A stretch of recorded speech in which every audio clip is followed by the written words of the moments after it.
Nah, tapi kita melihat juga di beberapa media yang selama ini terjadi adalah banyak masalah. Iya. Terutamanya adalah masalah gaji tidak dibayar. Iya. Ya kan? Dan kemudian mereka meninggal tanpa ada hak asuransi ya, Asuransi jaminan sosial ya. Nah, dari situ kita melihat bahwa China tanpa ditopang oleh pekerja dari Indonesia, ya industri perikanan ini pasti akan mandek. Karena apa? Selama ini ABK-ABK-nya tenaga kerjanya ngambil dari Indonesia, utamanya dari Pantura ini. Iya. Nah, tapi sayang sekali, ini kan berbanding balik dengan perlindungan yang diberikan kepada ABK kita. Dan ini bahwa akar masalahnya bukan kita kemudian menyalahkan Cinanya saja, tapi akar masalahnya adalah pada pemerintah Indonesianya. Iya. Karena pemerintah Indonesia abai, ya kan? Nah, pemerintah tidak hadir dalam hal ini. Kan kita melihat agak aneh ketika bagaimana Indonesia dengan Cina sudah melakukan MOU, terutama pembangunan infrastruktur, ini kan sudah cukup banyak. Tetapi bicara tentang manusia, terutama orang Indonesia yang bekerja di kapal Cina, ini kan tidak mendapatkan perlindungan sebagaimana mestinya. Ketika pekerja-pekerja dari Cina yang datang ke Indonesia justru mendapatkan privilege yang fasilitas yang luar biasa, dijamin, malah Pak Luhut pasang badan.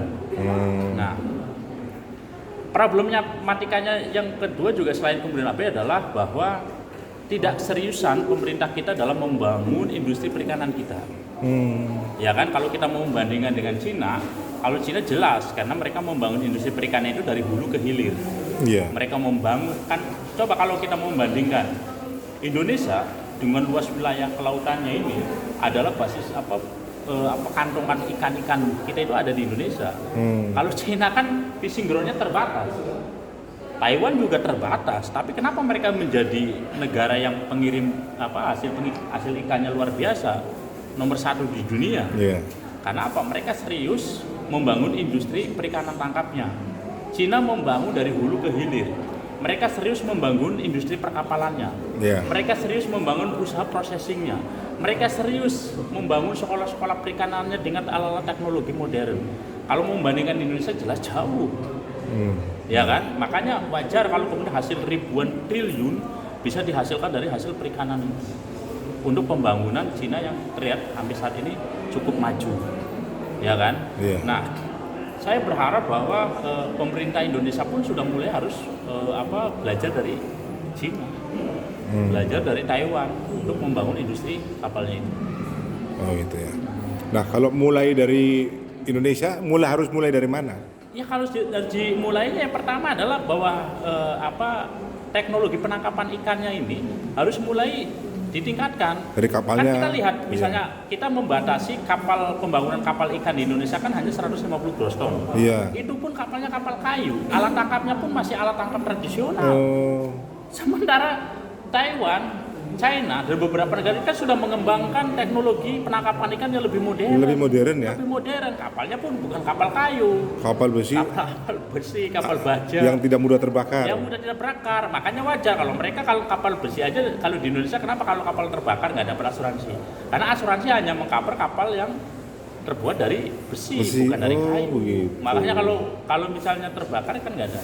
Nah, tapi ukurannya pun juga kan harusnya kan diperbesar karena bagaimana mungkin kapal Tegal ukuran 30 gross ton mau menangkap ke wilayah-wilayah perikanan yang misalnya di Kalimantan ataupun di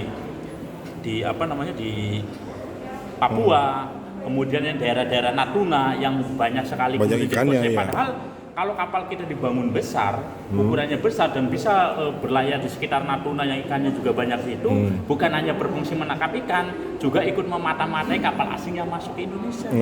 Gitu. Nah ini yang kemudian tidak digarap serius. Tidak digarap serius. Artinya apa? Ya harus dibangun industri kapalnya. Kita ini masih ketinggalan jauh. Ya nggak usah dengan tetangganya saja, Thailand aja kita kalah. Artinya apa? Kita nggak serius bangun deh. Mestinya kan kita serius karena kita adalah negara kelautan. Jadi industri kapalnya itu harus dibangun memodernisasi teknologinya, sekolahnya itu kan tadi saya ceritakan. Bagaimana mungkin sekolah-sekolah perikanan ini alat-alatnya itu masih alat-alat lama, tidak memodernisasi. Iya. Jadi bukan hanya bangunan fisiknya saja yang dibangun, tapi teknologi yang diajarkan itu masih teknologi yang lama. Gitu Kalau kan. sertifikasi ABK tadi Pak? Mana? Ya, artinya ini kan juga jadi problem karena terkait dengan sertifikasi pelaut ya kan. Iya. Indonesia ini kan juga kita kalah dengan Filipina karena sertifikasi kita belum diakui di Belum diakui, internasional. ya. Nah sementara mau nggak mau pelaut kita yang pengen sertifikasi DG harus sekolah di Filipina.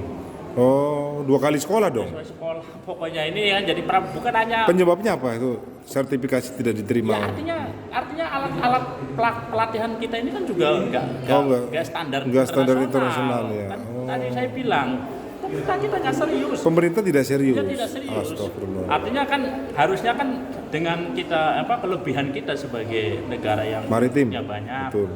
maritim, kemudian bahwa kita itu bonus demografinya, yang notabene juga kita itu banyak mencetak pelaut itu, mestinya kan harus diimbangi dengan peningkatan SDM.